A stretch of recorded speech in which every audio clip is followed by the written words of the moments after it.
Day of the deadline. Paris, France. Chapter 36. 24 hours after the robbery at the Henley, it was raining in Paris.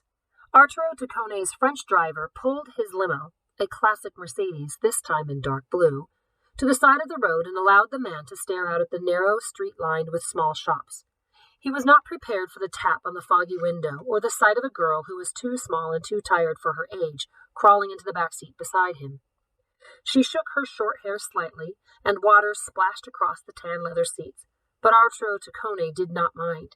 He had too many other emotions right then, and the largest of which, he scarcely dared to admit, was regret that it was over. "I have heard that cats don't like the rain," he said, gesturing to her frizzy hair and drenched raincoat. "I can see that it is so." "I've been in worse," she said, and somehow he didn't doubt it. "I'm very glad to see you, Caterina, alive and well." "Because you were afraid I had been burned alive at the Henley, or because you were afraid I might get caught and use our arrangement as a bargaining chip?" "Both," the man conceded. "Or were you most concerned that I might take your paintings and disappear myself, that they might go underground for another half-century or so?" He studied her anew. It was rare to find someone who was both so young and so wise, both so fresh and so jaded. "I admit I have been hoping that you might have brought me, shall we say, a bonus?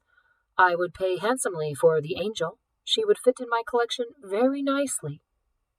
"I didn't take the Da Vinci," she said flatly, and Taccone laughed.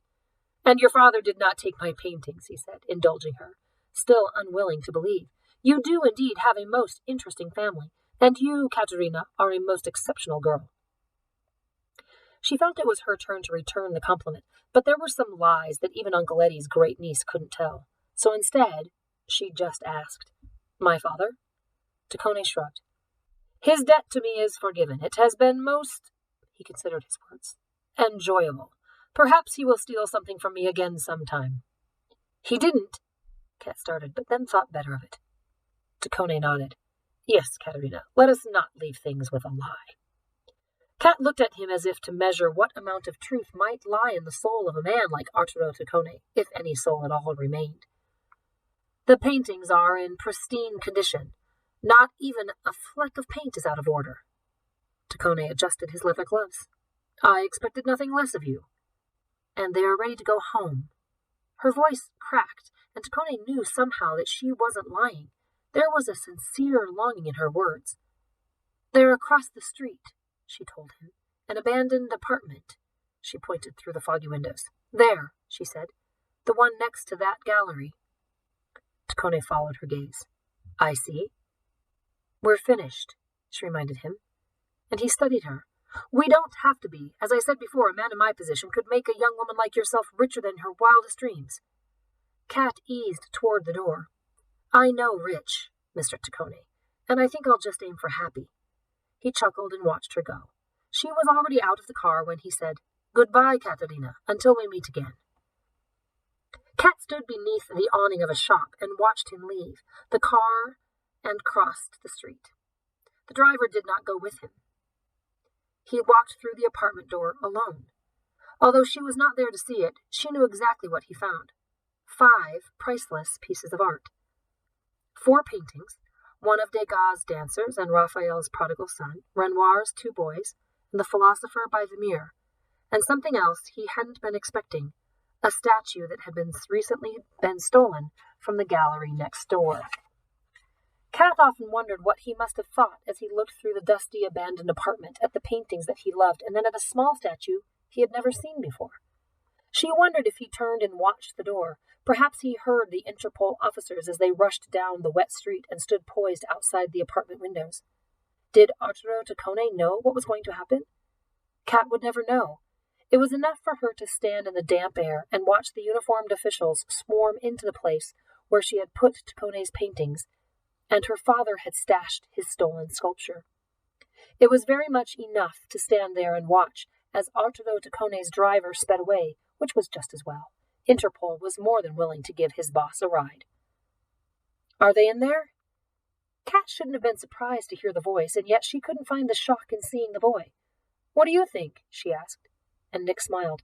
"I'm not in prison, by the way," he told her, "just in case you were wondering." I wasn't.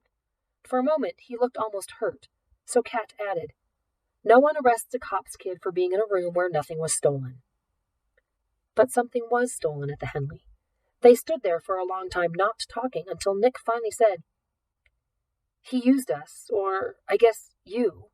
This Romani guy used you for a diversion, didn't he? Kat didn't answer. She didn't have to. Nick stepped closer. A con within a con? He looked at her. Are you mad? Kat thought about the angel of the Henley, who was, at that moment, probably winging her way back to her rightful home, and she couldn't help herself.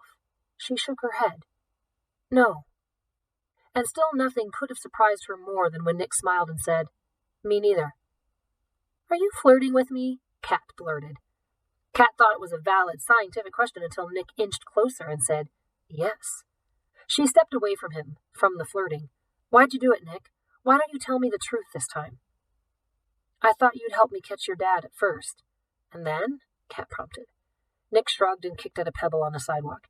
It skidded into a puddle, but she didn't hear the splash. I wanted to impress my mom. And then... Yes? And then I thought I could catch you, stop a robbery of the Henley, be a hero, but... Kat stared into the rainy street and she shivered. I don't take things that don't belong to me.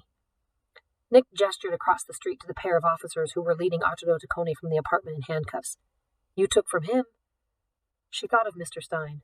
They don't belong to him either.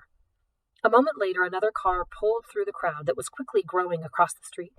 A beautiful, black-haired woman stepped from the back seat. If she saw her son beneath the awning, she did not wave or smile or question why he'd ignored her instructions not to leave their hotel without permission. You were really good, Kat, he told her. Do you mean good as in skilled or just good? He smiled. You know what I mean.